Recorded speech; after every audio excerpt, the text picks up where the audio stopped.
भजन का भाव है तेरी कट जाए बाधा जीवन की, ऐसे तो नहीं कटने वाली जैसे आप लोग बैठे। हाँ, दोनों हाथ उठा करके। हाँ, देखो ये सोचो को हम गोवर्धन में हैं। हाँ, परिक्रमा कर रहे हैं और बोलो ताली सेवा करते हो, तेरी कट जाए, तेरी कट जाए, कट जाए बाधा जीवन की, कर परिक्रमा को भक्त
परिक्रमा करते करते कहाँ पहुँच गए? जतिपुरा में जो आवे गो जब आवे गो, जतिपुरा में जो आवे गो जब आवे गो, जतिपुरा में जब आवे गो जब आवे गो, जतिपुरा में जब आवे गो जब आवे गो, दूध जलेबी तो आवे गो वो आवे गो, दूध जलेबी तो आवे गो वो आवे गो, दूध जलेबी तो आवे गो वो आवे गो, दूध जलेबी तो आवे गो वो आवे गो। चढ़ जाएगी मस्ती कीर्तन की, जाएगी मस्ती कीर्तन की, कर कर कप्पा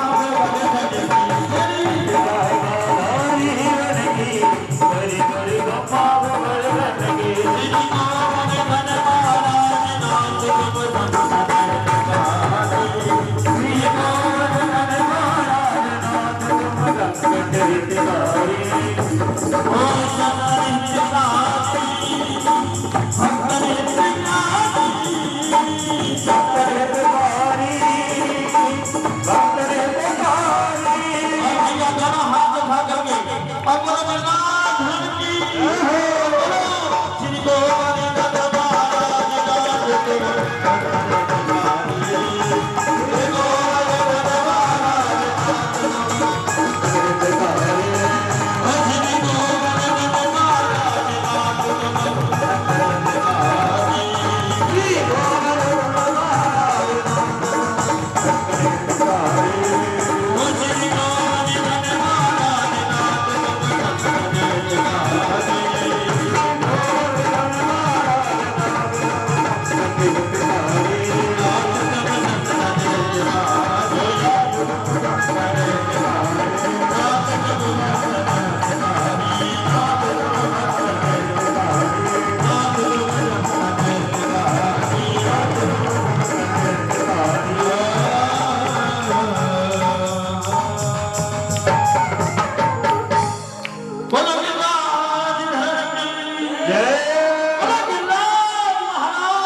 जय जय श्री राधे।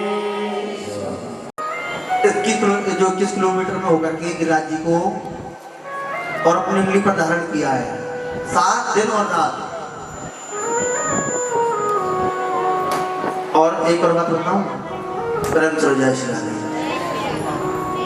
हमारे जो गिरिराज महाराज जी है ना, गिरिराज महाराज जी से 21 किलोमीटर ही वृंदावन है, 21 किलोमीटर ही बरसाना पड़ता है और 21 किलोमीटर ही मथुरा पड़ता है। प्रेम से जय श्री राधे।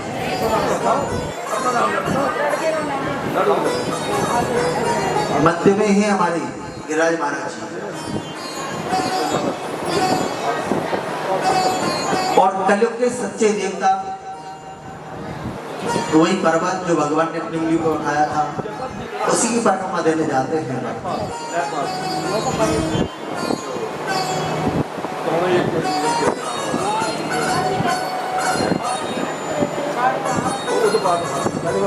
प्रेम से जय श्री राधे। इसलिए आप भी गिरिराज महाराज जी की परिक्रमा करके आओ। जीवन के जितने भी संकट आते हैं, संकटों से निवृत्ति हो जाती है। आपके जीवन में संकट नहीं आएगा। गिरिराज जी की परिक्रमा करनी चाहिए। प्रेम से जय श्री राधे। 2-4 तो बेचारे अपने मन में उतार रहे होंगे इस बात को कि हम भी जाएंगे, पंडित जी कहने से गिरिराज जी की परिक्रमा हम भी करके आएंगे। अब यहाँ सोच रहे होंगे घर जाके नहीं, धीरे धीरे करके हमने काम में से बच जाएंगे कि फिर भूल जाएंगे। अरे कोई बात नहीं है, अगली साल देख लेंगे। प्रेम से जय श्री राधे। याद करके और फिर भाई कथा की बात केवल यहीं तक याद रहेगी, भागवत चल रही है यहाँ तक, और यहाँ के बाद घर पहुंचे, घर के बाद फिर तो और दूसरी बात चलेंगी। और यही बढ़िया है आपके लिए कि आप भागवत में आकर के बैठे हैं, कथा सुन रहे हैं, आपके कान पवित्र हो रहे हैं, जीवन शुद्ध हो रहा है। तो भगवान की भक्ति करने से तो जीवन शुद्ध होता है। प्रेम चलो जय श्री राधे। तो अब भगवान ने अपनी उंगली पे गिरिराज जी को धारण किया, लेकिन किसी को यह नहीं पता चलने दिया कि मैं भगवान हूं। आज इंद्र ने सैनिकों से कहा कि जाओ, जाकर के देखो ब्रजमंडल बह गया हो पूरा, तो पानी बरसाना बंद कर दो। जैसे ही सभी आए हैं, सैनिक आए और सैनिकों ने आकर के देखा, सैनिकों ने जाकर के इंद्र से कहा महाराज वहां तो धूल उड़ रही है, ये पानी कहां गया? महाराज वहां तो पानी की बूंद भी नहीं है कोई। देखो मेरे प्रभु ने गिरिराज जी को अपनी उंगली पर धारण किया और शेषनाग ने चारों ओर से बांध लगा लिया ताकि बाहर का जल हमारे यहाँ अंदर नहीं आएगा। और ऊपर एक सुदर्शन चक्र पानी को सुखा रहे हैं। दूसरे कोने में अगस्त्य मुनि जो पानी आ रहा है उसको ग्रहण कर रहे हैं, पी रहे हैं। सीता मैया ने जब भोजन कराया तो उसके बाद में द्वापर में आकर के उन्होंने वो पानी ग्रहण किया है। प्रेम से जय श्री राधे। आज देवराज इंद्र को पता चला कि ये तो मेरे भगवान है, मेरे से अपराध हो गया। इंद्र ने गोविंद के चरणों में आकर के प्रणाम किया है। विशुद्ध सत्यम तव धाम शांतम तपोमयं धस्तरजस्तमस्कं मायामयूयं गुणसंप्रवाहो न विदते त्रिग्रेणानुबन्धः।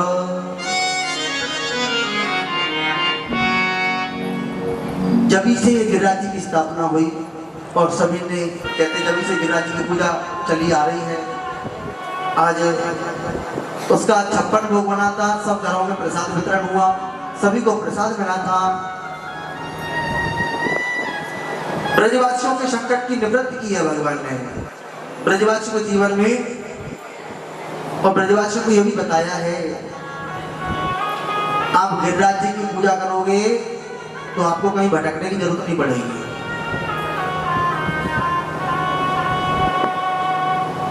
और ये भी आपको मालूम है कि भगवान श्री कृष्ण ने तो सबको वहीं बुला लिया है, चारों धाम भी वहीं आकर के हैं।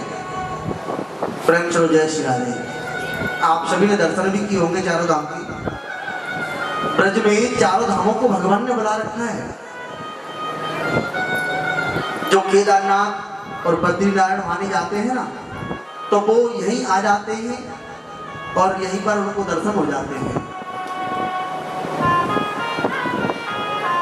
तो आप सभी को जाना चाहिए चारों धाम के दर्शन, और सब ये ब्रज 84 क्रोश की परिक्रमा में पढ़ते हैं। प्रेम चलो जय श्री राधे।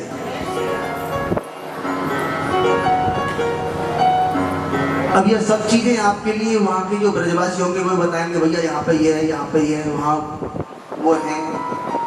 सभी इनके दर्शन करके आइए अपने माता पिता को दर्शन करने के लिए, ताकि हमारे माता पिता वृद्ध हो गए हैं। भगवान सोच रहे हैं कि जैसे कि उनके माता पिता वृद्ध होने लगे तो वो चारों धाम की यात्रा के लिए जा रहे थे, तो भगवान ने उनके लिए ही यहाँ बना लिया है चारों धाम को, और सभी को दर्शन करवाए हैं। और 84 लाख योनियों में भटकना नहीं पड़ता है, इसलिए ब्रज 84 कोश की परिक्रमा की जाती है, गिरिराज जी की परिक्रमा करी जाती है। देवराज इंद्र हाथी पर आए थे, और जहां से ब्रज की सीमा लगती है ना, कि यहां से ब्रज लग गया, और ब्रज आप सभी जानते हैं दिल्ली से जाते हैं तो ये बंचारी जो दाऊ जी का मंदिर है ये ब्रज में ही आता है, तो यही से ब्रज की सीमा है। तो ब्रज की जो सीमा है बता दिया है, जहां ब्रज की सीमा लगी वहीं से देवराजेंद्र हाथी से नीचे उतर के गए और भगवान श्री कृष्ण के चरणों में लेट गए हैं, प्रणाम किया है। आचार्य सुखदेव जी कहने लगे, परीक्षित इंद्र ने अपनी गलती को माना, और क्या कहते हैं, प्रार्थना करते हैं, पिता गुरुस्तम जगतामधीशो दुर्ते कालोपांत दंड हिताय स्वेच्छातनुवीशमिह श्रीमनम विद्वन् जगदीश मानिनाम।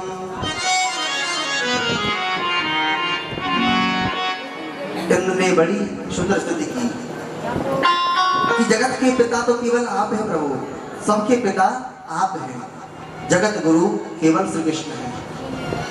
इंद्र ने अपनी गलती को माना और प्रभु के चरणों में उन्होंने प्रार्थना की है, क्षमा मांगी है। मेरे गोपाल बड़े ही कृपालु हैं, जो प्रभु से माफी मांगते हैं ना तो मेरे प्रभु उनको क्षमा कर देते हैं। जब इंद्र ने स्तुति की, अपनी क्षमा प्रार्थना की, तो मेरे प्रभु ने क्षमा किया है उनको, इंद्र को। भगवान बोले, इंद्र ये जो मैंने लीला की थी ना, ये तुम्हारे अंदर अभिमान आ गया था, और तुम्हारे अभिमान को दूर करने के लिए मैंने ये लीला की। जहां आ गया अभिमान वहां से चले गए भगवान। अभिमान जीवन में कभी नहीं करना चाहिए, किसी को किसी भी चीज का अभिमान नहीं करना चाहिए। आप जीवन में अभिमान करोगे तो भगवान तो बहुत दूर की बात है, आप अपने पड़ोसी को भी नहीं बुला पाओगे, पड़ोसी भी आपके साथ नहीं होंगे।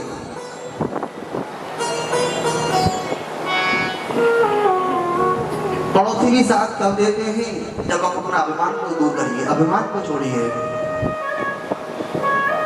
भगवान की कथा हमें क्या सिखाती है? भगवान की कथा हमें प्रेम करना सिखाती है कि संसार में हमको प्रेम करना चाहिए। हमें ये लड़ना झगड़ना ये नहीं सिखाती है भागवत कथा कि हम लड़े झगड़े, ये सब काम हमारे लिए, ये सब के लिए नहीं बताए हैं। अरे जब भगवान के भक्त हैं, भगवान की भक्ति कर रहे हैं, प्रभु की भक्ति में लगे हुए हैं, तो भक्ति में हमें ये प्रेम करना है सबसे। तो भगवान इंद्र से कहते हैं कि ये तुम्हारे अभिमान को दूर करने के लिए मैंने लीला की। और ये विश्वास रखना कि गोविंद के दर्शन अवश्य मिलेंगे। कृष्ण दर्शन तो देंगे कभी ना कभी, कृष्ण दर्शन तो देंगे कभी ना कभी। ऐसा मन में, ऐसा विश्वास मन में जमाते चलो।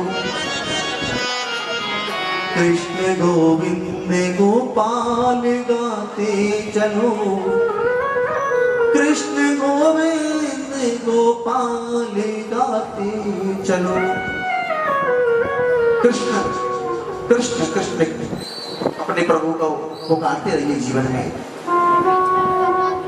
ये चिंतन स्मरण भगवान की भक्ति जीवन में आप करोगे तो उसका फल भी पाओगे। ऐसा मन में ये आपको विश्वास रखना है। आज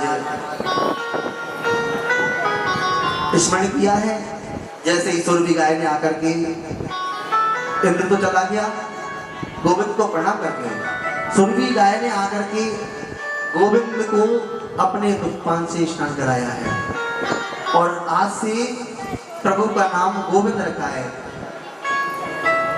जो गौ पालन करते हैं इसीलिए उनका नाम गोविंद रख दिया है। बोलो गोविंद भगवान की। आज गोविंद नाम रखा।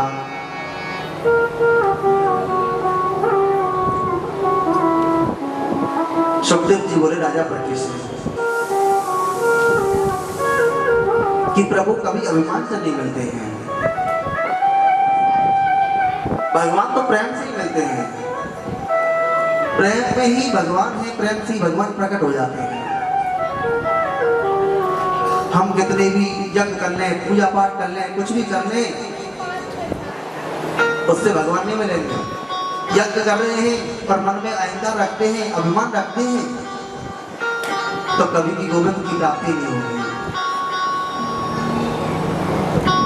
सुखदेव जी सुनाने लगे राजा परीक्षित को। एक पंडित जी थे, बड़े ही विद्वान पंडित जी, विद्वान थे। अब लेकिन उनके अंदर अभिमान था, तो उनको दर्शन नहीं हुए। और पंडित जी की जो श्रीमती थी, उनके अंदर अभिमान नहीं था। तो मेरे गोविंद को उन्होंने अपने हाथों से भोजन कराया है। यज्ञ पत्नियों ने और माताओं के मन में भाव था, तो मेरे प्रभु ने उनके हाथों से भोजन ग्रहण किया है। तो यही कहा है कि कभी भी अभिमान से नहीं। माताओं ने बहुत ही सुंदर स्वादिष्ट भोजन कराया और पंडित जी भजन पूजा पाठ करते करते, यज्ञ करते करते बुजुर्ग हो गए, लेकिन उनको दर्शन नहीं मिले कभी। और माताओं के अंदर में भाव था। आप भी देखते हैं भागवत कथा में माताओं, कितनी माताएं हमारी जो सब भक्ति में लगी हुई हैं, भगवान का भजन कर रही हैं।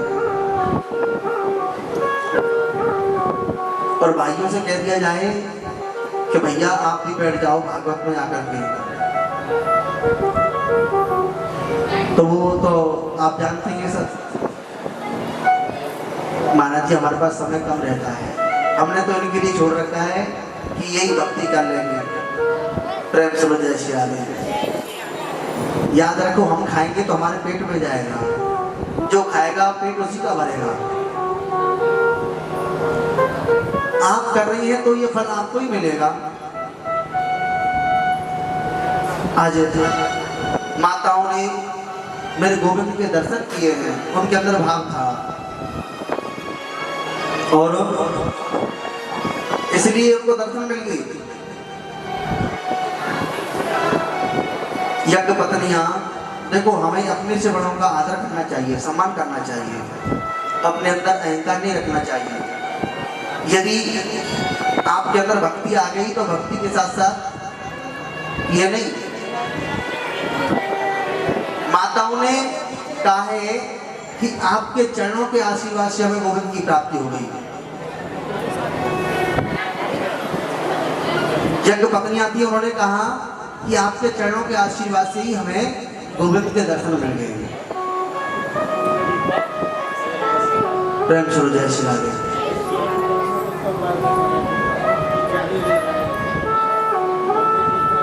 कहते हैं जहां पर कृपा राम की हुई ता पर कृपा करें सब कोई। जिस पर भगवान राम जी कृपा करने लग जाएं उस पर पूरी दुनिया वाले कृपा कर देते हैं। और जब तक भगवान की कृपा हमारे ऊपर नहीं होगी, जिस पर गोविंद की कृपा नहीं है, वो खूब अपना प्रयत्न करें तो ऐसा लगता है कि ये हमसे गलत भाव रख रहे हैं। ऐसे ऐसे परिवार हैं जहाँ पर ना खाने का तरीका है, ना रहने का ढंग है, पशुओं जैसा खान पीन, मतलब पशु की तरह रह रहे हैं। तो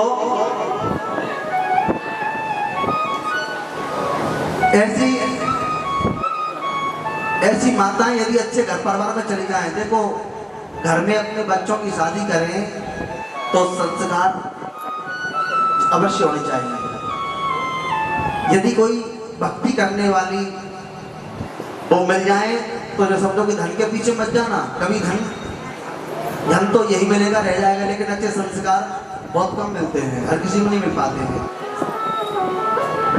तो यहाँ पर यही लिखा है कि घर परिवार देखभाल करके अपना घर परिवार बसाना चाहिए। केवल धन कमा लेना, धन तो दुनिया में बहुत लोग कमाते हैं, पैसा तो गलत तरीके से भी आता है और वो गलत भी चला जाता है। अच्छे संस्कार हर जगह नहीं मिलते हैं। तो आज यदि आपके अंदर या हमारे अंदर किसी के अंदर अवगुण ज्यादा होंगे, सुनेगी, और आपको अच्छे लोग मिल जाएं, अच्छे लोग पहले तो मिलते ही नहीं जल्दी से, अच्छे लोग मिल जाएं तो उनका साथ अवश्य ही करना चाहिए, क्योंकि संग से संग का बड़ा प्रभाव है। आपको संग अच्छे लोगों का मिल गया तो आपको अच्छा बना देगा, और बुरे लोगों का संग मिल गया तो आपको बुरा बना देगा जीवन में। इसीलिए संग करना है तो अच्छे लोगों का करना, कभी जो खराब लोग हैं उनसे दूर अपने आप हो जाना, क्योंकि पारसमणि का काम है सोना बनाना। पारसमणि से लोहा टच हो गया तो वो सोना बन जाता है। ऐसे ही हम अच्छे आदमियों की संगत मिल जाएगी, अच्छे व्यक्तियों का संग मिल जाएगा तो जीवन हमारा अच्छा बन जाएगा। तो यहाँ पर लिखा गया है, लेकिन आजकल पढ़ा लिखा समय है, पढ़ी लिखी बहुएं ये सोचती हैं कि हम अपने जो है ना बुजुर्ग उनको क्यों प्रणाम करें। काफी आपने देखे होंगे, थोड़े पढ़े लिख जाते हैं तो बड़ों को प्रणाम नहीं करते हैं, ये गलत भाव है। जब तक आप झुकोगे नहीं तो कोई फल नहीं मिलेगा। झुकते हैं फलदार रखे, उसमें झुकना सीखिए, क्योंकि वो हमारे की धर्म की माता है, धर्म के पिता है, उनको प्रणाम करना चाहिए, बड़ों को प्रणाम करना चाहिए, ताकि उनके अच्छे संस्कार हमारे अंदर आ जाए। आज सासू जी का भी कर्तव्य कहता है कि अपनी बहू को बेटी से भी ज्यादा सम्मान दें। जब ये प्रेम की बातें आप अपने घर में करोगे तो भगवान की कृपा हो जाती है। अब हम प्रेम के प्रसंग पर चल रहे हैं, जहाँ भगवान ने गोपियों के साथ प्रेम किया है। तो प्रेम की बातें कर रहे हैं। तो यहाँ पर लिखा है, सुखदेव जी कहते हैं राजा परीक्षित से रास की प्रसंग पर चल रहे हैं। श्री हरदास स्वामी ने लिखा है, जो माँ के प्यारी की प्राकट्य करता है कि पहले भागवत सुने भक्तों के मुख से। बड़ी ही पवित्र वाणी है कि भक्त क्या चाहते हैं, भक्तों में कितनी भाव है कि गुरु श्रेष्ठ बनाए। बिना गुरु के कभी भी ज्ञान नहीं मिलता है, क्योंकि जब तक आपके जीवन में गुरु नहीं मिलेगा आपको, तो आपको ज्ञान नहीं होगा। और गुरु ही बताएगा, आप ये मंत्र जाप करिए, इसका जाप करने से आपको प्रभु की प्राप्ति होगी। और वो जब मंत्र जाप करते हैं तो वो मंत्र सिद्ध भी हो जाते हैं। इसीलिए गुरु अपने जीवन में अवश्य होना चाहिए,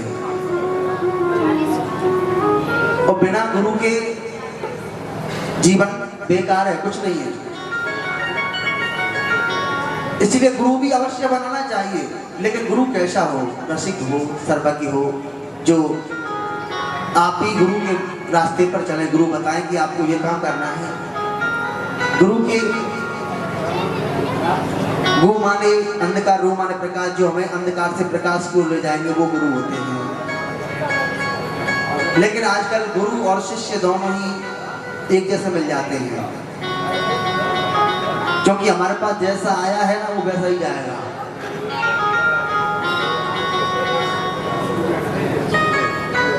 क्यों जी, हम जो उल्टा सीधा धन कमा रहे हैं, लिखा है कि लालची गुरु और लोभी चेला, लालची गुरु और लोभी चेला के हुए नरक में ठेलम ठेला। वो यहाँ भी लड़ रहे हैं और ऊपर जाकर के भी इनमें लड़ाई बाजेगी। क्यों? गुरु को तो कभी ये नहीं सोचना चाहिए कि मेरे शिष्य से मुझे ये धन मिल जाए, मुझे ये मिल जाएगा। ऐसा गुरु कभी भी जीवन में आपका मार्गदर्शन नहीं करेगा, जो हमेशा आपसे इच्छा रखेगा कि आप हमें ये धन दे दीजिए, ये दे दीजिए। तो ऐसे कभी गुरु नहीं बनाए। ऐसी गुरु गलियन फिरे और हमसे कंठी ले, अरे ऐसे गुरु गलियन फिरे हमसे कंठी ले, दर्शन भी करा दे। और हमने बहुत सारे शिष्य बना लिए जीवन में, बहुत शिष्य बनाने लगे रहे और वो भी पाप करने लगे रहे, तो क्या होगा? तो पाप भोगना पड़ता है। इसीलिए कहा गया है कि देखभाल करके ही अपना गुरु बनाना है जीवन में।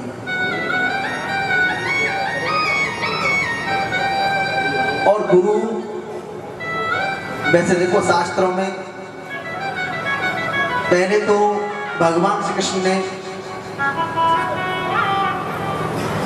गुरु बनाए, भगवान राम जी ने भी गुरु बनाए हैं। वशिष्ठ जी थे, गुरु गर्गाचार्य जी थे। ये हमारे गुरुओं के बारे में हमको कल वर्णन करेंगे, क्योंकि 3 प्रकार के गुरु होते हैं।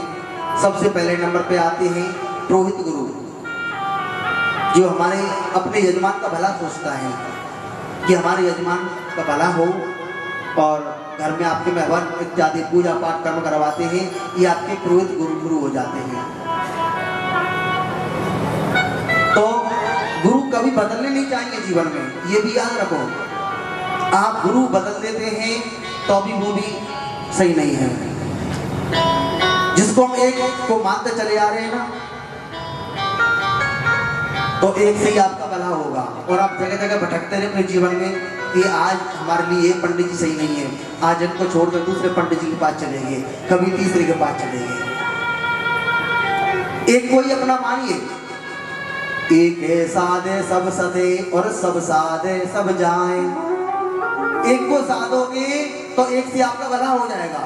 और आप सब जगह भटकते रहोगे जीवन में, तो जीवन भटकते रहना कभी भी भला नहीं होता है।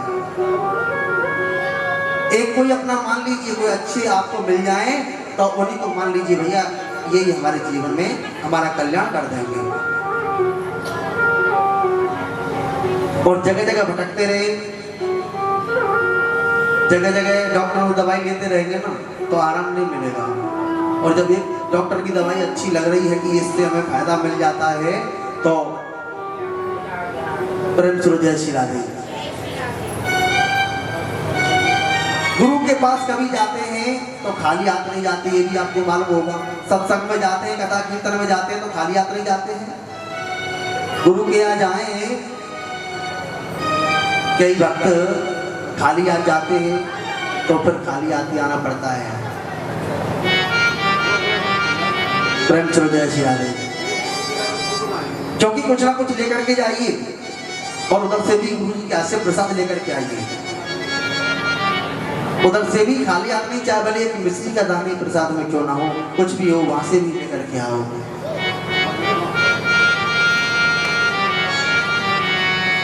ये बड़ा महत्व होता है, सब चीजों में बड़ा महत्व बताया गया है। तो ये बात बताई गई है, गुरु जी के यहाँ जाएं तो गुरु जी की सेवा करें, उनकी सेवा करें, उनकी पत्तल झूठी जो भी हो, उनके बर्तन उनको अपने हाथों से साफ करें। ये इस प्रकार से आपके अंदर भाव जागृत होगा। लेकिन गुरु जी के यहाँ शिष्य गए और जाकर के पहले तो ये सोचते हैं कि हम जी और इनके यहाँ खा पी आए। प्रेम से जय श्री राधे। देखो दो प्रकार के भक्त जाते हैं, आपको बता दूं। एक तो जाते हैं भोजन करने वाले। किस लिए जाते हैं? भोजन करने वाले। तो वो भोजन में रह जाएंगे, भजन नहीं कर पाएंगे। जीवन में ध्यान रखना, भोजन करने वाले वो भोजन में ही रह जाएंगे, भजन तक नहीं पहुंच पाएंगे। इसलिए भोजन करने के लिए मत जाओ। तुम गिरिराज की परिक्रमा देने गए, साथ को उसकी आपने परिक्रमा करी और वहां आपने जगह जगह पर प्रसाद ग्रहण कर लिया तो आपका पुण्य तो वहीं चला जाता है। मेहनत करते हैं, मेहनत का फल भी चला जाता है। हमारे अंदर ये भाव होना चाहिए कि हम अपने हाथों से खिला सकें, सेवा कर सकें।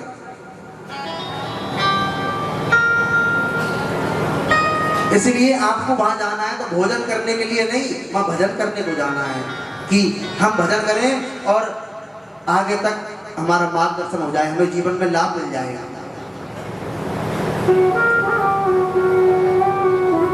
हाँ, प्रसाद ले सकते हैं, प्रसाद लेने का अधिकार है। मंदिर में जाते हैं, पूजा पाठ करते हैं तो वहां से ही खाली हाथ नहीं आते हैं, थोड़ा सा प्रसाद अवश्य लेकर के आइए। ऐसे गुरु जी के यहाँ जा रहे हैं तो गुरु जी के यहाँ से भी थोड़ा सा प्रसाद उनके हाथों से लीजिए ताकि हमारे लिए स्वास्थ्य अच्छा रहे। प्रसाद में कभी स्वाद नहीं देखा जाता है, इसमें स्वाद कितना है, उसमें स्वास्थ्य देखा जाता है, हमारा स्वास्थ्य अच्छा रहेगा। इसलिए भगवान का प्रसाद लेना चाहिए।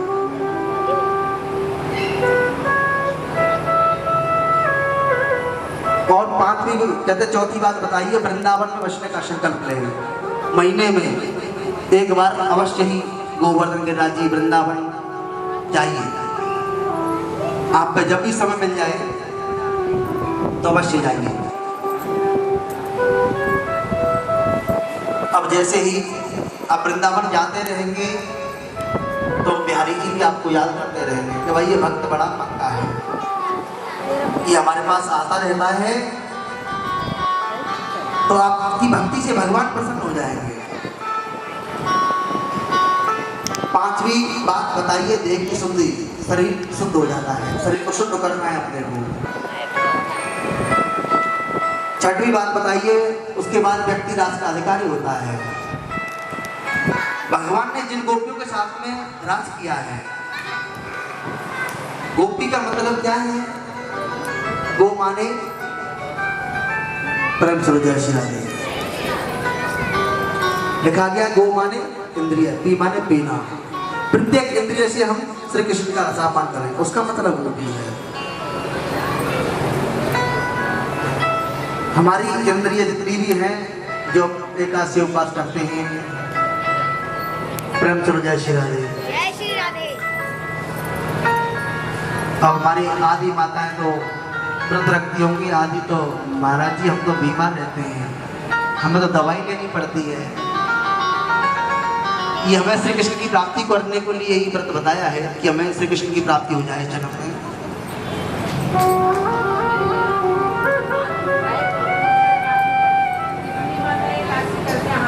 मुझे मालूम है कितनी माताएं करती हैं। प्रेम सोलो जैसी राधे।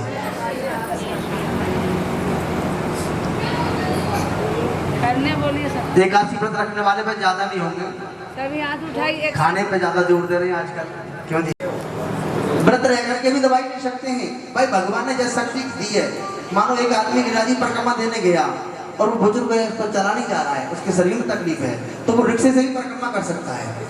रिक्शे से आप परिक्रमा करोगे तो वो परिक्रमा आपकी मानी जाएगी। लेकिन हमारे अंदर शक्ति है, हमारे अंदर क्षमता है, तो पैदल लगाने की कोशिश करिए। यदि आपको दवाई भी लेनी पड़ रही है तो दवाई लेकर के भी व्रत रह सकते हैं। ये कलयुग है, कलयुग में आपके लिए माफ कर दिया है, छूट है कुछ। प्रेम सुनो जय श्री राधे।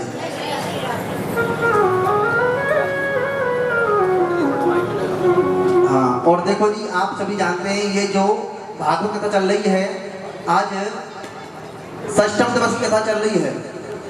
आज 6वां दिन है और कल यज्ञ पूर्ण होने को जा रहा है और परसों हवन और भंडारा है। जिस किसी माता को, बहन को हमारे यहाँ जो भी सहयोग करना है यहाँ पर, तो वो यहाँ आकर के आज और कल में ही लिखवा दें, आज और कल में ही कर दें। कल तक जो भी किसी को भंडारे का सामान देना है या आगे और भी कुछ सेवा करनी है, पहला ज्ञान कांड, दूसरा उपासना कांड और तीसरा है कर्म कांड। तो 80,000 मंत्र है कर्म कांड के और 16,000 मंत्र है उपासना कांड के। उप समीपे आसनम उपासनम, परमात्मा के समीप चले जाना ही उपासना है। जो हम एकादशी व्रत वगैरह करते हैं उसका मतलब उपासना है, उपवास रखते हैं। आज इनके अलग अलग विभाग हैं। ये सभी मंत्र बनकर के आए हैं, गोपी बनकर के, कि हमें श्री कृष्ण की प्राप्ति हो जाए। आज जैसे कि संत हैं वो भी प्रभु को पुकारते हैं। कुछ माताएं घर में कार्य कर रही हैं, भोजन बनाती रहती हैं, लेकिन वो हमेशा श्री कृष्ण का चिंतन करती रहती हैं। जब भोजन बनाती हैं, चिंतन करती हैं प्रभु का, तो उस प्रसाद में बहुत अच्छा आनंद आने लग जाता है। इसका मतलब गोपी है। हम कुछ भी काम करें और श्री कृष्ण का चिंतन करते रहें। आज इनके अलग अलग विभाग बताए गए हैं, शुद्धि रूपा, मुनि रूपा, साधना सिद्ध्या इत्यादि। ये सब आज शरद पूर्णिमा की रात्रि है। मेरे गोविंद ने मुरली बजाई। मुरली बजाने वाले एक और सुनने वाले अनेक हैं। आज मेरे कन्हैया मुरली बजा रहे हैं और ऐसा लगता है कि इस मुरली में हमारा नाम लिया है, इस मुरली में हमें पुकारा है। ब्रजमंडल में जितनी गोपियां हैं उन सबको ये लगने लगा कि इस मुरली में तो हमारा नाम लिया, हमको उस मुरली में याद किया है। क्योंकि प्रभु की जो मुरली है उस मुरली से ही तो सब गोपियां चली आती थी कि ये मुरली में हमारा नाम लिया है। जैसे ही कोई गोपी अपने घर में कोई भी कार्य कर रही और मेरे प्रभु ने मुरली बजा दी तो उसने अपना काम छोड़ दिया और काम छोड़कर जल्दी प्रभु से मिलने के लिए कि आज मुझे प्रभु का दर्शन करना है। एक गोपी दूध निकाल रही थी। जैसे ही मेरे कन्हैया ने मुरली बजाई तो उसने दूध बाल्टी सब वहीं रख दिया और जल्दी दर्शन को। इसी का मतलब तो गोपी है। जो हम हमेशा चिंतन श्री कृष्ण का करती रहती है, जो प्रभु का चिंतन करती रहती है, उसी का मतलब गोपी है। और उसी को मेरे प्रभु मुरली में पुकारते हैं। आज गोपियां सोच रही हैं कि इसमें मेरा नाम लिया है और मैं चल दूं। एक गोपी बच्चे को दूध पिला रही थी। जैसे ही भगवान ने मुरली बजाई, बच्चे को सुना दिया और चल दी श्री कृष्ण से मिलने के लिए। एक गोपी आंख में काजल लगा रही थी, एक आंख में काजल लगाया। जैसे ही भगवान ने मुरली बजा दी तो उसने कुछ नहीं सोचा, चल दी श्री कृष्ण का चिंतन करते करते कि नहीं, मुरली ने मुझे याद किया है, आज मुझे श्री कृष्ण का दर्शन करना है, मुझे इनका दर्शन करना है। वो चल दी श्री कृष्ण से मिलने को।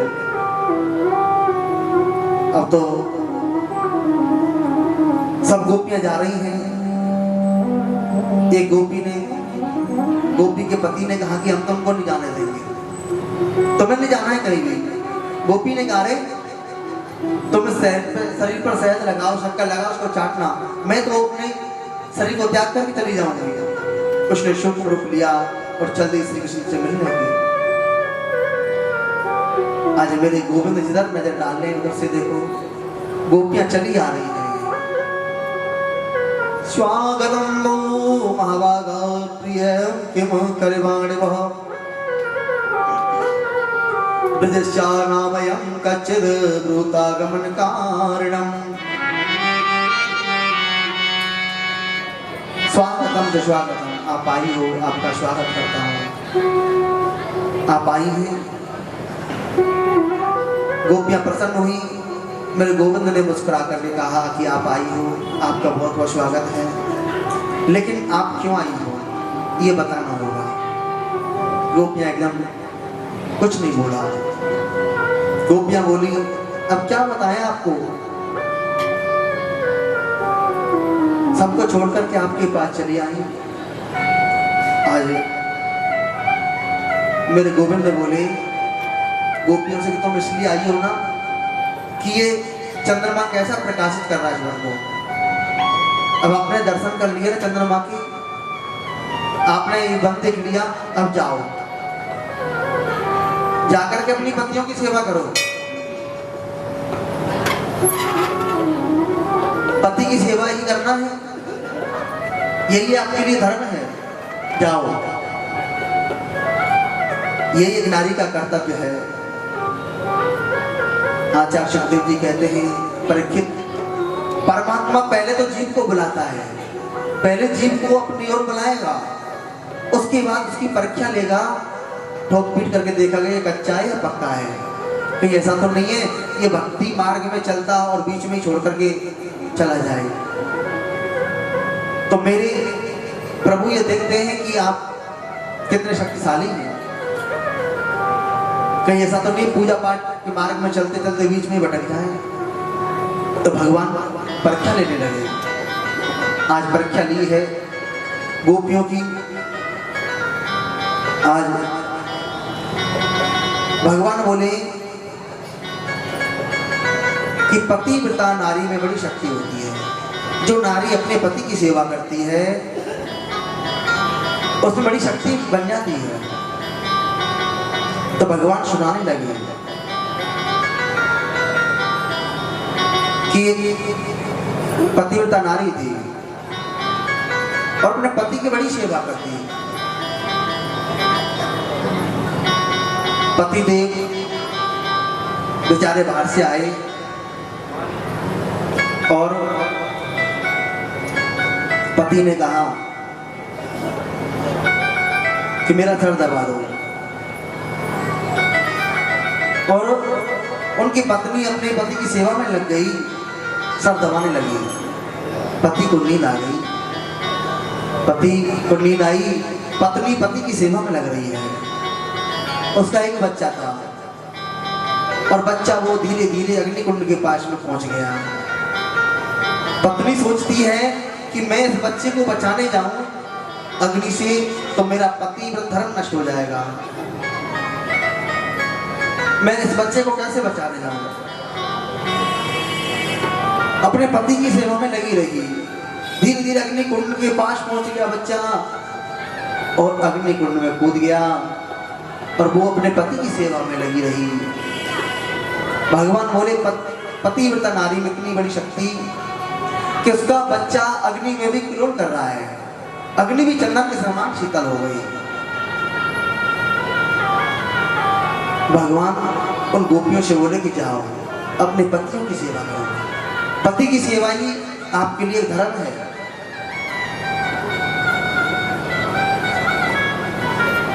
आज अपना पति चाहे कैसा भी हो, लंगड़ा हो, लूला हो, कैसा भी हो, लेकिन अपना पति ही देवता है।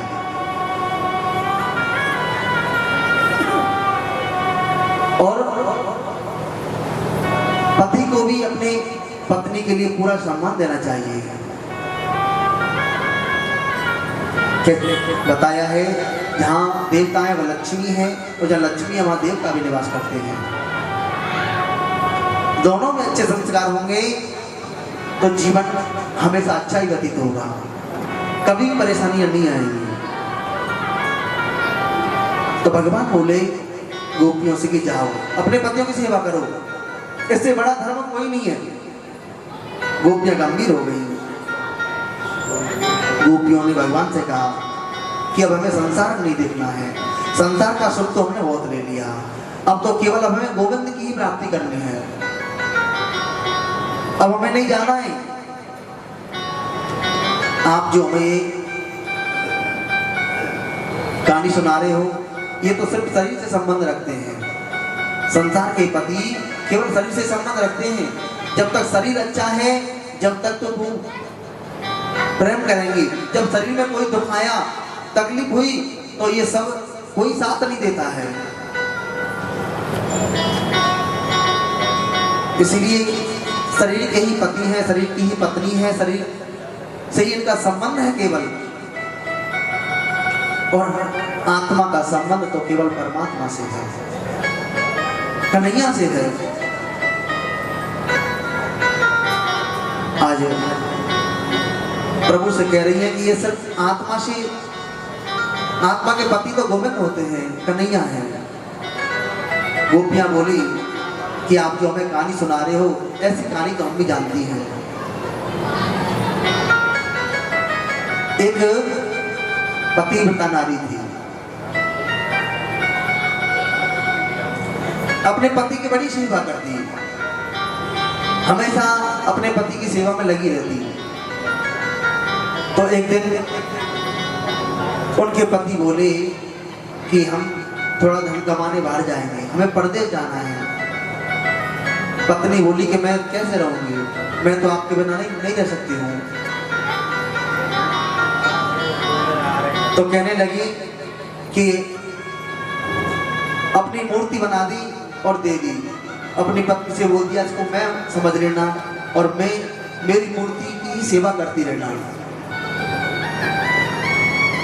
पति देव अपनी मूर्ति बना करके दे गए और पत्नी ने मुख्य द्वार को बंद कर लिया। पति देव चले गए धन कमाने। पत्नी बेचारी मूर्ति की सेवा कर रही है। जब भोजन बनाती तो भोग लगा देती, गीले कपड़े से पहुंच देती, हमेशा सेवा में लगी रहती। 1.5 वर्ष के बाद में पति देव आए हैं। पत्नी ने मुख्य द्वार को बंद कर लिया है और पति देव दरवाजे को खटखटा रहे हैं कि दरवाजा खोलो, दरवाजा खोलो। पत्नी उस मूर्ति की सेवा कर रही है। पति देव घंटे दरवाजा खटखटाते रहे लेकिन दरवाजा नहीं खोला। गोपियां कहने लगी भगवान से, भगवान आप ही बताओ उसको जाकर के दरवाजा खोलना चाहिए या नहीं खोलना चाहिए। भगवान बोले ये भी कोई पूछने वाली बात है, अरे ये तो सीधी सी बात है। जब सच्चे पति आ गए तो झूठे पति की सेवा करने से क्या फायदा। जब पति देव आ गए तो उनके लिए दरवाजा खोलना चाहिए और उनका स्वागत करना चाहिए। गोपियां बोली भगवान आपने अपने मुख से न्याय कर दिया ना। भगवान बोले क्या। गोपियां कहने लगी सुनो, अब तक जो हमने सेवा की है ना वो तो मिट्टी की पत्तियों की सेवा की है। ये जो हमने सेवा की वो मिट्टी के पत्तियों की सेवा की है। आत्मा के सच्चे पति तो परमात्मा होते हैं। इसलिए प्रभु अब हम आपको छोड़कर कहीं नहीं जाएंगे, इसलिए अब हमें कहीं नहीं जाना है। आज हमेशा श्री कृष्ण का चिंतन करती रहती थी गोपियां। जैसे ही भगवान सोच रहे हैं तो भगवान ने उन गोपियों के साथ में देखो, भगवान थोड़े छुप गए तो उन्होंने बड़े प्रेम से भगवान को पुकारा। फिर भगवान ने आकर के दर्शन दिए हैं उन गोपियों के लिए। कन्हैया ने कहा, सत्य कहता हूँ देवियों, प्रेम की बातें तो सब करते हैं संसार में, लेकिन प्रेम का प्रतीक तो मैंने तुमसे ही जाना है। तुम तो प्रेम की साक्षात मूर्ति हो। अब तो मैं तुम्हारे ऋण से ऋण नहीं हो सकता हूँ। आज जैसे ही भगवान ने रास की तैयारी करी तो वहां जी कामदेव आ गया। भगवान ने पूछा, क्या है आपका परिचय बताओ। तो कामदेव बोला, जी मैं कामदेव हूँ। भगवान बोले, क्यों कामदेव जी, क्या भूल गए? याद नहीं रात में जब मैंने भगवान जो शिव के रूप में तुम्हें जला करके भस्म कर दिया, फिर तुम दोबारा आ गए। जब शिव की सरने उगारा, मेरे कत काम भयो जर छारा। जब भगवान शिव के रूप में मैंने तुम्हें जला दिया और फिर तुम दोबारा आ गए। कामदेव बोला, प्रभु शिव के रूप में आप तपस्या कर रहे थे, और तपस्या करने वाले को यदि मैं छेड़ूंगा तो मुझे जल करके राख होना पड़ता है। और भगवान राम जी मर्यादा पुरुषोत्तम थे। देखो, जो एक पत्नी धारण करते हैं उनको ब्रह्मचारी कहलाया जाता है, और हनुमान जी जैसे बाल ब्रह्मचारी हैं, वो बाल ब्रह्मचारी हैं जिनके मन में कभी इच्छा नहीं हुई कि हमें शादी करनी नहीं है, केवल भगवान का ही नाम जाप करना है। आज कामदेव ने कहा कि अब आपके साथ मेरे दो हाथ होंगे मैदान में। कामदेव पूरे बाणों के साथ में आया है और आकर के भगवान श्री कृष्ण दास कर रहे हैं। जैसे ही भगवान ने राज किया है सभी के साथ में, गोपियों के साथ में, जब परमात्मा नृत्य करता है तो पूरा संसार नाचने लग जाता है, पूरा ब्रह्मांड नाचने लगा है, पूरा ब्रह्मांड नृत्य कर रहा है। राधा नाचे, कृष्ण नाचे, नाचे गोपीजन, मन मेरो बन गयो सखीर पावन वृंदावन, मन मेरो बन गयो सखीर पावन वृंदावन। राधा नाचे, कृष्ण नाचे, नाचे गोपीजन, मन मेरा बन गयो सखीर पावन वृंदावन। हाँ, राधा नाचे, कृष्ण नाचे, नाचे गोपीजन, राधा नाचे, कृष्ण नाचे, नाचे गोपीजन, मन मेरा बन गयो सखी पावन वृंदावन। मन मेरा बन गया सखी पावन वृंदावन।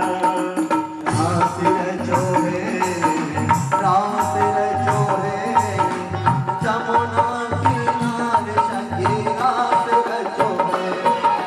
रास रचो है, रास रचो है, यमुना किनारे सखी रास रचो है। रास रचो है, रास रचो है, जमुना किनारे सखी रास रचो है। रास रचो है, रास रचो है, यमुना किनारे सखी रास रचो है।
रास रचो है यमुना किनारे सखी रास रचो है। राधे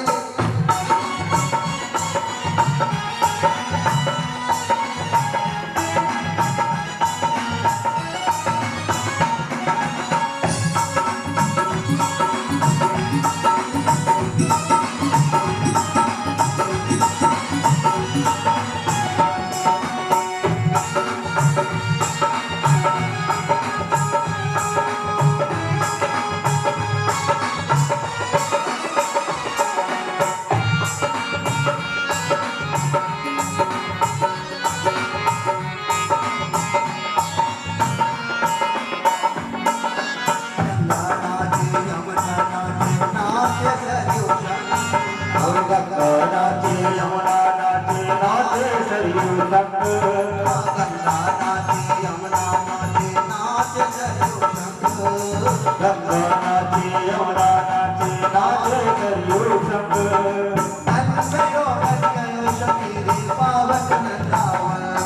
ओ वजरे रावण गयो सगीरी पावन वृंदावन नाचे कृष्णा नाचे नाचे गोपीजन ओ वजरे रावण गयो सगीरी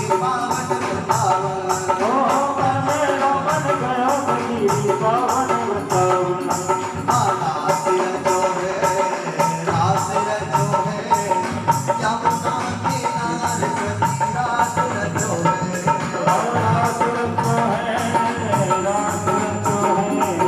यमुना किनारे सखी रास रचो है रास रचो है यमुना किनारे सखी रास रचो है यमुना किनारे सखी रास रचो है यमुना किनारे सखी रास रचो है। बोले राशि बिहारी भगवान की आज बैठो पलोटत राधिका पायन श्री किशोरी जी के चरण दबाने लगे। आज इस प्रकार नृत्य कर रहे हैं, देवता लोग भी आश्चर्य पड़ गए, तांबूल का आदान प्रदान भी करते हैं। चंद्रमा सत्संग किस्सा हो गया, देवांगनाएं मूर्छित हो गई, भगवान शंकर जी भी दौड़े दौड़े आए हैं कि आज हमें भी दर्शन करना है। दौड़े दौड़े आए लेकिन अंदर आने की अनुमति नहीं है। भोले बाबा कहने लगे अरे हम तो आए दर्शन करने को। तो गोपी बोली बाबा पहले गोपी बनना होगा, अंदर गोपी बन कर नहीं कोई जाएगा, जब तक गोपी नहीं बनोगे तो अंदर अनुमति नहीं है जाने की। तो आज भोले बाबा गोपी बन गए हैं, गोपी बन करके आए हैं। आप भी गए होंगे कभी, नाम रखा है वहां पर गोपेश्वर महादेव। बोले गोपेश्वर महादेव की। तो गोपेश्वर महादेव नाम रखा है भोले बाबा का। वृंदावन में आप गए होंगे, गोपेश्वर महादेव के दर्शन किए हैं। प्रेम स्वरूप जय श्री राधे। वृंदावन में ही सुदामा कुटी है, उसके पास में गोपेश्वर महादेव जी का मंदिर है। तो गोपेश्वर महादेव उनके भी दर्शन अवश्य करने चाहिए। प्रेम चलो जय श्री राधे। सुखदेव जी बोले राजन मेरे प्रभु ने ये लीला 6 महीने तक की है, यहाँ कामदेव को उल्टा लटका दिया है, क्योंकि साक्षात वेद के मंत्र आज गोपी बन करके आए हैं। श्री कृष्ण योगी हैं, इसलिए उनको योगेश्वर कहा गया है। जैसे मोर कभी भोग नहीं करता है, ऐसी भगवान श्री कृष्ण योगी हैं, उनको योगेश्वर कहा गया है। इस प्रसंग को अपने जीवन में उतारते हैं तो उनमें भक्ति जागृत हो जाती है। आज कंस दिन और रात सोच रहा है कि हम कैसे अपने शत्रु को मारें। प्रेम चलो जय श्री राधे। कंस और दिन और रात क्या सोच रहा है कि अपने शत्रु को हम कैसे मारें, लगा हुआ है। इसी कारण है कि हम अपने शत्रु को मार दें। भगवान को मारने के लिए कई राक्षस भेजे हैं कंस ने, शंखचूड़, मायासुर, अष्टासुर, तीनों को अलग अलग भेजा है और मेरे प्रभु ने तीनों का उद्धार किया है। आज नारद जी ने कंस से आकर कह दिया, ये बताइए कब मारोगे अपने शत्रु को? कंस ने कहा, क्या बताएं, मैंने बहुत राक्षस भेजे थे उन्हें मारने के लिए, लेकिन पता चलता है वो स्वयं मर करके आ गए।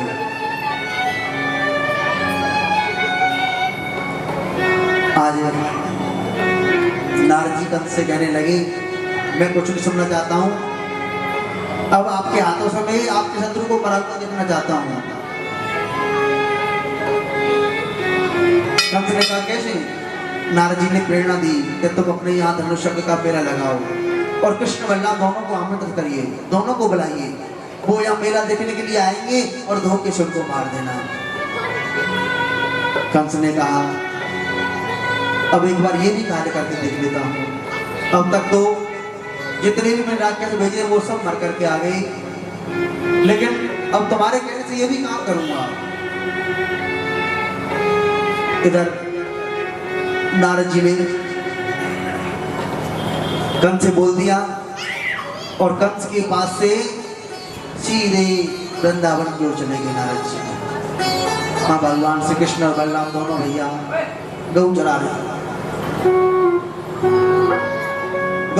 थे और जैसे ही वहां पहुंचे हैं, तारीख तो कंस के लिए परसों की दे दी।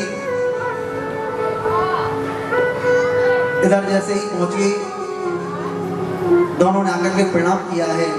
भगवान नारद जी कहने लगे, प्रभु ये बताइए कि अब आप अपने शत्रु को कब मारोगे, कंस का उद्धार कब करोगे? भगवान बोले नारद जी से, नारद यही तो बात है ना, कंस से तो तुमने मेरे बारे में बोल दिया कि अपने शत्रु को कब मारोगे, और मुझसे कह रहे हो कि तुम अपने कंस को कब मारोगे? नारद जी बोले, यही तो बात है, मैं ऐसा काम नहीं करूंगा तो वो, इसलिए उसकी मृत्यु का समय आ गया है। तो भगवान से नारद जी ने कहा है कि परसों प्रभु आप उसका भी उद्धार कर दीजिए, वो अब उसका समय आ गया है।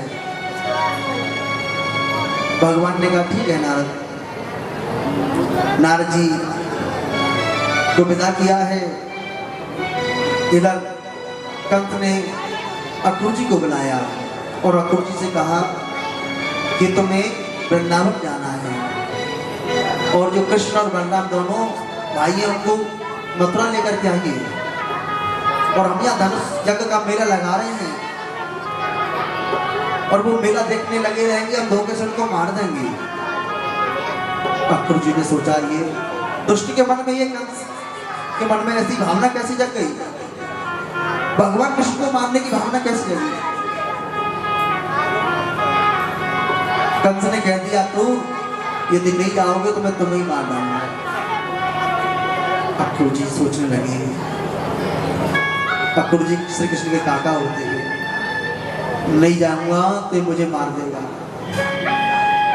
अक्रूर जी रथ को सजाने लगे और जिस रथ को अक्रूर जी सजा रहे हैं उसमें ज्यादा समय नहीं लगता है, मथुरा से वृंदावन ज्यादा दूर नहीं है, आधा घंटा भी नहीं लगेगा, इतनी देर में वृंदावन पहुंच जाएंगे। लेकिन अक्रूर जी की बीच में ही समाधि लग गई। सोच लगी, प्रभु आज पता नहीं क्या है, मन में भाव उठ रहे हैं कि आज मैं अपने कन्हैया का दर्शन करूंगा, लेकिन कंस ने ऐसा कार्य कैसे करने को है। अक्रूर जी को ठीक 10 घंटे लगे थे वृंदावन पहुंचने में, बीच में ही समाधि लग गई थी। आज अक्रूर जी पहुंचे हैं, कृष्ण बलराम दोनों भाई थे, दोनों ने आकर के प्रणाम किया है। काका जी प्रणाम। भगवान श्री कृष्ण ने कहा है, अक्रूर जी बोली, लाला तुम्हें मालूम है कि मैं यहाँ क्यों आया हूँ। भगवान बोले काका जी मुझे मालूम है कि मुझे कंस ने बुलाया है मारने को, लेकिन काका जी ये बात तुम मेरी मैया यशोदा से मत कहना, क्या कंस ने हमको मारने को बुलाया है, क्योंकि उनका सब कुछ मैं हूँ। मेरे लिए मेरी मैया प्राण दे देगी लेकिन मुझे नहीं जाने देगी। मेरी मैया यशोदा, नंद बाबा, इनसे मत कहना कि हमको वो मारने को बुलाया है। केवल इतना कहना है कि ये धनुष युद्ध का मेला देखने जा रहे हैं, मैं इनको जल्दी मेला दिखा करके ले आऊंगा। अब गुरु जी को पहले ही समझा दिया है। गांव में पूर्व वृंदावन में समाचार फैल गया कि आज कोई परदेसी आया है, कोई परदेसी आया है। आज जैसे ही सुना अक्रूर जी अंदर प्रवेश किए हैं, भोजनादि से निवृत्त हुए। मैया यशोदा आई है और पूछने लगी कि कैसे आना हुआ बताइए। अक्रूर जी बोले मैं कृष्ण बलराम दोनों को लेने आया हूँ, मथुरा में धनुष का मेला लगा है और इनको भी आमंत्रित किया है, इनको मेला दिखाने के लिए ले जाऊंगा मैं। मैया यशोदा ने सुना कि मेरे लाला को लेने आया है, मेरे कृष्ण को मेरी आंखों दूर करने के लिए। मैया के हाथ में पानी का गिलास था और गिलास छूट गया। मैया बोली अरे क्रूर, मेरे प्राणों की आवश्यकता है तो मेरे प्राण ले जाओ, मैं दे दूंगी, लेकिन अपनी आंखों से कभी मैं अपने कृष्ण को दूर नहीं करूंगी, मैं अपनी कन्हैया को दूर नहीं करूंगी। भगवान श्री कृष्ण और बलराम जी दोनों ही रोने लगे, मैया तू हमें कहीं जान ना दे और देख हम जल्दी आ जाएंगे, हम भी थोड़ा मथुरा देख लेंगे। मैया समझाया। नंद बाबा ने भी कहा कोई बात नहीं है, इनको मैं जल्दी वापस ले आऊंगा, मैं भी चला जाऊंगा उनके साथ में। आज सारे ब्रजवासियों को ये पता चला कि प्रातः होते ही हमारे कन्हैया चले जाएंगे मथुरा। सब गोपियां रोने लग रही हैं कि आज कन्हैया चले जाएंगे। मैया यशोदा की नींद उड़ गई, हजारों गोपियां महल के द्वार पर आ गई और मेरे गोविंद ने देखा कि मैया खंबे से सर लगाकर के रो रही है। नंद बाबा तो पहले ही चले गए। भगवान ने मैया को समझाया, मैया देखो हम इतने समय के लिए ब्रज में आए, अब हमें आगे भी तो जाना है। यशोदा मैया बोली लाला अब मैं तेरे बिना कैसे रहूंगी, बता। आज अब तुम मथुरा को चले जाओगे, मैं कैसे रहूंगी। जब नहीं मानी मैया, ज्यादा रोने लगी, तो कन्हैया ने कहा कि मैया मैं परसों आ जाऊंगा, मैं जल्दी परसों आ जाऊंगा। आज जैसे ही मैया को समझाया, मुख्य द्वार को खोला तो वहां पर हजारों गोपियां सब खड़ी हैं। अरे क्रूर, जाना है तो रथ को हमारे ऊपर से ले जाना। बताओ कृष्ण बलराम हमारी आंखों से दूर करना चाहते हैं उनको। गोपियां कन्हैया से कहने लग रही है रथ को हमारे ऊपर से ले जाना, हम नहीं रहेंगी तो तुम चले जाना। आज भगवान बोले किशोरी जी तुम जानती हो मैं आगे नहीं जाऊंगा तो आगे की लीला कैसे करूंगा मैं, इसलिए मैं आप सभी को प्रणाम करता हूँ, मुझे जाने की अनुमति दीजिए। किशोरी जी को भी समझाया है। आज रथ में विराजमान होकर के चल दिए हैं भगवान। जैसे चले तो मैया रोती विरक्ति आ रही है, अरे रथ को रोको, रथ को रोको। रथ को रोका तो कृष्ण बलराम दोनों मैया के अंक में लिपट गए। कन्हैया बोले मैया क्या है बताओ। मैया बोली लाला, अरे मुझको तो आज पता चली है कि तुम मेरे लाला नहीं हो, तुम मेरे पुत्र नहीं हो। तो देव की नंदन हो, वसुदेव नंदन। इसलिए मैं तुमसे निवेदन करने आई हूँ कि देख लाला, मेरा एक निवेदन है, मैं कितनी निष्ठुर हूँ लाला। मैंने एक मिट्टी की मटकी फोड़ने के बदले मैंने तुझे ऊपर से बात किया। और जब अकेले में कभी सोचा हो कि मैया ने मेरी मिट्टी की मटकी जैसे बात नहीं सोची, ये बात कभी मत सोचना। मेरे कन्हैया बोली, मैया मैं दुनिया की सारी बातें बोल सकता हूँ, लेकिन मैं तुम्हारे प्रेम को कभी नहीं भूलूंगा। प्रेम चलो जय श्री राधे। आज सभी रो रहे हैं, जैसे ही कृष्ण बलराम चलती रथ में विराजमान होकर के सभी गोपियां देखती रही रथ की ओर कि शायद मारो हमारी याद आ जाएगी, आकर के हमारे पास दोबारा आ जाए कन्हैया। सभी गोपियां भगवान की ओर देखती रही। जब भगवान दूर चलेंगे, गोपियों ने अपने हृदय पर धैर्य का पत्थर रख लिया कि अब हम कभी भी खाने से प्रेम नहीं करेंगे। कि सजन सकारे जाएंगे, सजन सकारे जाएंगे, नैन मरेंगे रो, बिदना ऐसी रैन कर मोरी कबू नहीं हो, मोरी कबू नहीं हो।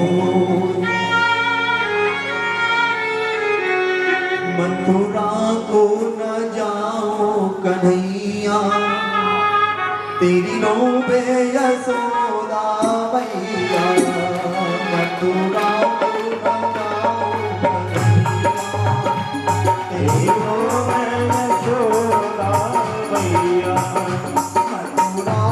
न जाओ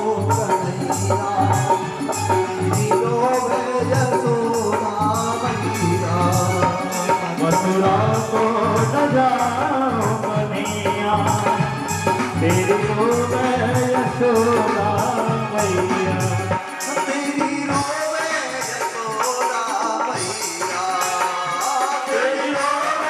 यशोदा मैया, तेरी रोवे यशोदा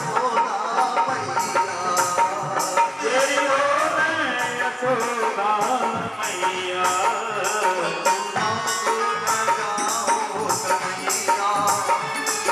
रोवे यशोदा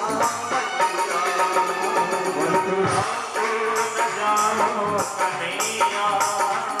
तेरी रोवे यशोदा मैया।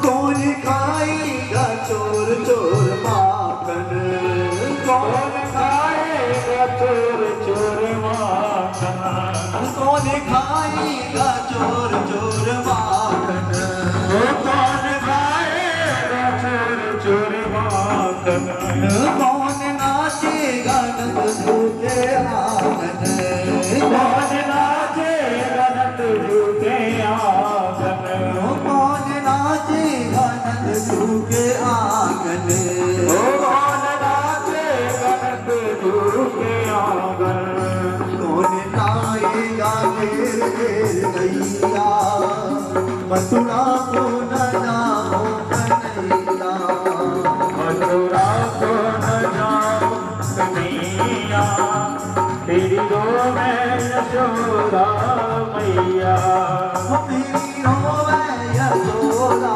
मैया तेरी रोवे यशोदा मैया मथुरा को न जाओ कन्हैया तेरी रोवे यशोदा मैया को न जाओ कन्हैया तेरी रोवे यशोदा मैया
आज सभी गोपियां रो रही हैं कि भगवान हमारे सभी गोपियों ने धैर्य का पत्ता बना लिया कि अब हम कभी भी काले से ग्रहण नहीं करेंगे, क्योंकि हम सबको छोड़ करके और चले गए हैं।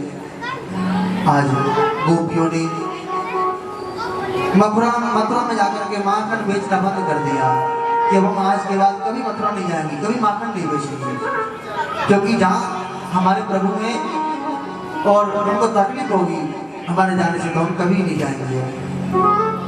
जैसे ही अक्रूर जी ने सोचा मैंने अच्छा नहीं किया है, अक्रूर जी ने जब यमुना जी में डुबकी लगाई और शेषनाग पर भगवान श्री कृष्ण के दर्शन किए, तब उनको ये ज्ञात हो गया कि ये मेरे भगवान हैं, कंसन का भालू मांगना नहीं कर सकता है। तब वो भगवान को लेकर के अक्रूर जी मथुरा में गए हैं। प्रेम सुनो जय श्री राधे।